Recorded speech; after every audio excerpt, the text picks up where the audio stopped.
So a massive fixture of the Rugby World Cup 2023 competition is just around the corner. The defending world champions South Africa taking on #1 ranked Ireland. It's going to be electric. It's going to be a very entertaining game in Pool B. And in this video, we're going to be trying to predict exactly who the Springboks will be going with in their starting lineup and reserves. But with myself, it is Rugbyitch, mate. Last game, 76 points to 0. Ireland also coming off the victory. These two sides are going to be close. Who do you see having that little bit of an edge going into this fixture? I'll be honest with you. I actually don't know. I actually don't know who will have the edge. It's actually it's so tight that I couldn't even tell you. Like, both sides have been very impressive in terms of both the games they played. Again, the Boks did pretty well to manage against Scotland and wipe the floor against the Romanians.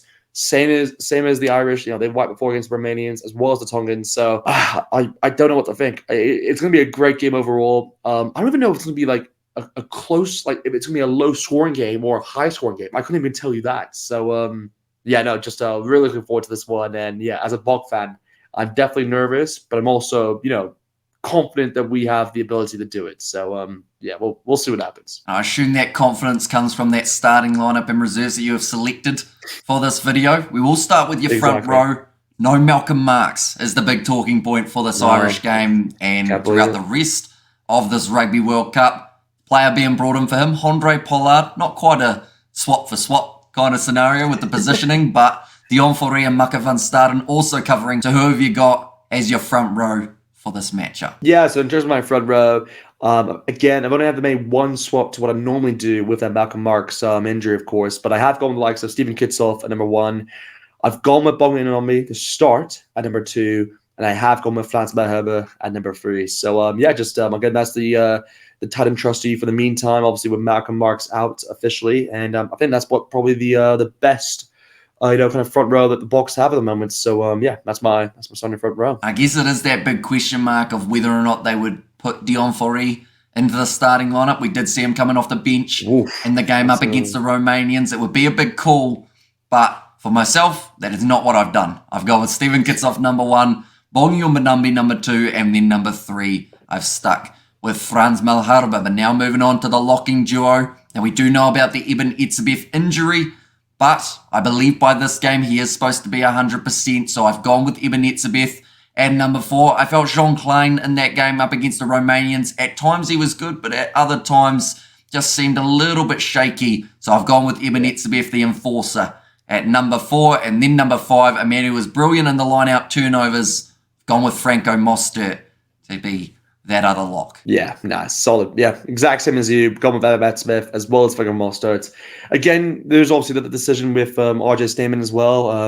But I think at the moment he's seen more as a kind of a impact player off the bench. And Franco Mostert was really kind of, I'm not going to say he's taking his players because again he was playing at 7 at points of time. But yeah, no, I just think he's that combination now with Eben Etzebeth is now looking to be, I guess, the starting choice now for the Boks. So I think on the lines of you, I think that's what we're going to both go with. I just realized I haven't told them why I'm wearing a suit. The reason I'm in the suit, ladies and gentlemen, is we have recently finished the commentary from the Rugby World Cup in which we did cover the Romanian game up against the South Africans as well as the other two games, including that upset when the Fijians were able to beat the Australians, but I haven't got to that stage of changing just yet. And the reason I bring that up is because there could be injuries throughout the week. There could be any sort of changes that the Springboks or Ireland have to make that we don't already know, seeing as we are so close to the end of the round. But looking through at the loose forward trio, for yourself, I assume that you've made at least a couple changes, but the big question mark for everyone here is that #8 jersey. Have you gone with Vesa after his brilliant performance in the first game up against Scotland, or have you gone with the experience of big Duane Vermeulen? The more you say it now, it just makes me want to switch again. But look, I've gone with Khaleesi and Peter at the Toit as my 6 and 7 for this loose forward pack, and I think that's guaranteed really just for what they can obviously bring towards the Boks. But yeah, that 8 position is really the one that's kind of had me thinking a lot now. And again, I did say that Duane Vermeulen is the guy probably better suited towards this game, with experience under his belt, but.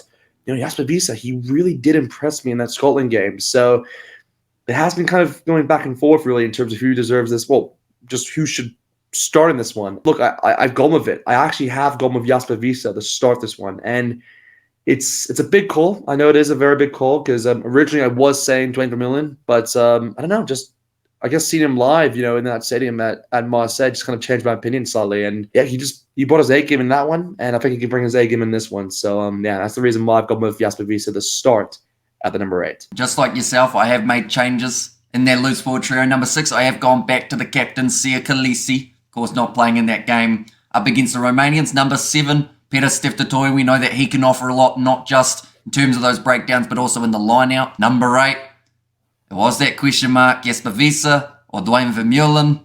I have gone with Jasper Wiese also.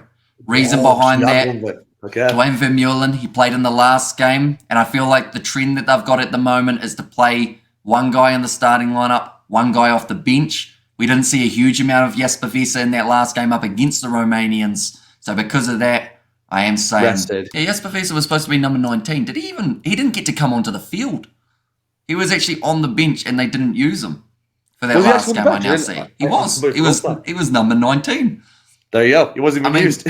Easy enough to forget, seeing as they didn't use him. So that now definitely solidifies me going with Jasper Wiese as the starting number 8 for this upcoming game. But now the 19 combination, number 9. Of course, we got to see all 4 scrum halves in action in that last game up against Romania. I've gone with Faf de Klerk as my starting number 9. I think that they will go with him in this game. Yes, there's a chance that we see either Reinach, Hendrickse or Williams get the start, but I think they'll go with Faf de Klerk for what he was able to do in the game up against Scotland. I also felt he did pretty decently off the bench in this game up against the Romanians, even though he was playing as the number 10 rather than the 9. And then, looking at number 10, I've gone back to Manie Libbok as my starting fly half. Now, I think what the last game up against Romania proved is Manie Libbok's kicking hasn't been that bad, because was there any of the South African kickers out of the 3 or so that actually got 100%? I know people give him a lot of stick, Manie Libbok. I feel bad for the guy because you look at what he's able to do in terms of creating opportunities on attack, getting try assists, but people look at that kicking tee as the one thing that defines him. But I still feel like having him in the starting lineup is far better than not having him in that side. So that is why I've given him that number 10 jersey for the game up against the Irish. Yeah, no, I mean, look, I personally agree with you. The whole Manie Libbok situation around kicking it's really come down towards, I guess, how good Pollard has been, really, in terms of his kicking accuracy throughout the years for the Boks and how much the Boks have relied on that. And of course, Manie Libbok's seen as kind of like the next in line, kind of the apprentice, to say the least, towards Pollard in that sense. People obviously expect, kind of these similar things you get from Pollard in that way. So I understand obviously I understood at the first why people are obviously a bit hesitant in terms of the kicking accuracy, but at the same time, the displays he's put on for the Boks in recent games, he's proved that it's not all about kicking. He can get points in different ways. So I think he's definitely the right guy to go for it, and and that's the reason why I have gone with him at number 10. And similar to you, I also have gone with Faf de Klerk. I just think he brings a lot of experience under his belt, and I mean, even with the likes of Jamison Gibson Park, it's a bit of a difference really in how he plays compared to Faf de Klerk, because in a weird way, I'd actually say even Grant Williams may be better suited towards playing the likes of Jamison Gibson Park as a starting player. But I don't know, because maybe they have similar styles, so maybe you can kind of counteract him, if that makes sense, but in terms of speed. But I don't know, Faf de Klerk, he's just better, I'd say, from a kicking standpoint, because obviously he can find the spaces in terms of 50-22 as well. So it'll be a good battle, but we'll see what happens on that front. Okay, so far we have had 10 positions, and we have been identical for every single one of them. Now we move on to the centres. For yourself, you made 2 changes from what we saw last week. Of course, Esterhuizen and Moody both getting the chance in that game up against Romania. I'll be honest, neither of them really lit the world on fire in that performance. Could have been because of the pouring rain. Very hard to start a fire in the rain, but what have you done in terms of your midfield combo for this contest? Yeah, I think I'm going with the switch which is needed, and I think it's what both of us has probably done in this case, with Damien Delande at number 12 and Jesse Cleal at number 13. I just think you've got to go with these 2 again. They impressed against the Scottish, and I think we can do it once more against the Irish. And I think, I don't know, having something like Esterhuizen and Kaden Moody, it looks good on paper, but the problem is that just that game kind of showed it. Like you expected them to score a ton of tries, going against Romania, but it's actually, the way that the Boks were playing that game wasn't even through the centers. It was through just the wingers and through the 9 and 10. So it allows them to kind of just not be, in the game at most points. So I guess in terms of this kind of game, you would see more of the centers in action. So maybe you're going to suit them better. But I just think, you got to go with the tight end trustees. So I think that's the reason why I've gone with Damien Delande as well as Jesse Quill. I'm in the same boat. Jesse Kriel, number 13 on the outside. Damien Delande at inside centre. Had a lot of running meters in that last game that he played in for that game up against Scotland. You would have got to see them from the stadium, watching him move all around the park. Jesse Kriel, I feel like he's been a little bit underrated perhaps for this year with what he's been able to do when given the opportunities. I remember that game up against Wales where he got himself the double and really looked like the real deal. But now we move on to the back three. Still no differences in our side at this point. Number 11, I've gone with Cheslin Colby. Number 14, Kurtley Aronsa. And then number 15, this is where it gets tricky for me, whether or not they go with Willie Leroux with that bit of extra experience, or whether they go with Damien Delande, or whether they go with Damien Valimza at the back because of that combination of him and Marnie Libok, how well it has worked in past times. I have gone with Damien Valimza as the starting fullback for this game up against the Irish. That's a big choice, by the way. Cheslin Colby, Kurtley Aronsa. I think that those two other guys out on the wing that they will more than likely go with, mainly because they didn't play in that last fixture. But yeah, Damien Valimza taking a bit of a stab here, giving him the chance. Willie Leroux, I actually thought that out of all the backs in that game up against Romania, he was passing the ball, he was getting it through quite nicely for the rest of their back line. But yeah, I think I'm going to go with him off the bench for that experience factor near the end of the game, is why I've actually gone with Valimza in the starting lineup, because we got to see in that game with Charles Piutau what he was able to do when he was stepping around Hugo Keenan. And I feel like if Valimza can start breaking the line like that, he's more likely to do that kind of style than Willie Leroux is. But Willie Leroux, maybe the passing does go in his favour. Man, no, I like the reasoning. I like the reason behind it. And again, I have gone with kind of what we expect in this game. And again, it's one of those where normally I would say you go with Kurtley Aronsa at the 11 and Cheslin Colby at the 14. But again, they switched it around for that game, which is, I think is it the first time I've ever done that in terms of both players going the opposite way? Because it worked out. Because both of them were fighting for that left wing spot, weren't they? Exactly. And then so they were like, "Oh, boys, we could just split you up." In a weird way, I kind of just want to go back to what I normally say, like in terms of, Kurtley Aronsa at 11 and Cheslin Colby at the 14. Because in my thinking, they did that because of Duhan van der Merwe and thought who was the best winger to kind of cover him in that sense. But again, if you're going in the same direction, I mean, they're going to have to face the likes of James Lowe, who's still a force to be reckoned with. So yeah, it's that question of who do you want to have to face James Lowe and who has to face Mac Hansen. Wonder whether or not Cheslin Colby, they may look at him facing off with Hansen. So that would actually mean that you'd switch these two from what I have done. But yeah, see, that's the thing. I think it makes more sense to see. I think out of the two between Cheslin Colby and Kurtley Aronsa, Cheslin Colby is actually the better tackler. I could be wrong in that sense, but I think he does well in terms of tackling. And I want someone to cover. I'm more worried about James Lowe than Mac Hansen, which is maybe a bold shout. But does that mean you're making the last minute switch? I'm going to switch it, I think, then in that way, where I'm going to put it as Cheslin Colby as the 14, and I put Kurtley Aronsa as the 11, and then I would go with Willie Leroux. I was always going to pick Willie Leroux because I just think this is the game really set for him. But I don't know. I was always flip-flop between those kind of where they start. They're always going to start. No doubt about that. Just in terms of, I believe they did that on purpose because of Duhan van der Merwe, or that's the way they're going to do it for the future. So we'll see what happens. But I think I don't know, it makes more sense to go Cheslin Colby the 14 and him at 11. But we'll see what happens. We'll see what happens there. Or are they going to play the mind games, saying we can switch our wingers? We know who you're going to select out on your wings, but we don't care because we've got these two guys that we think can get past both of you.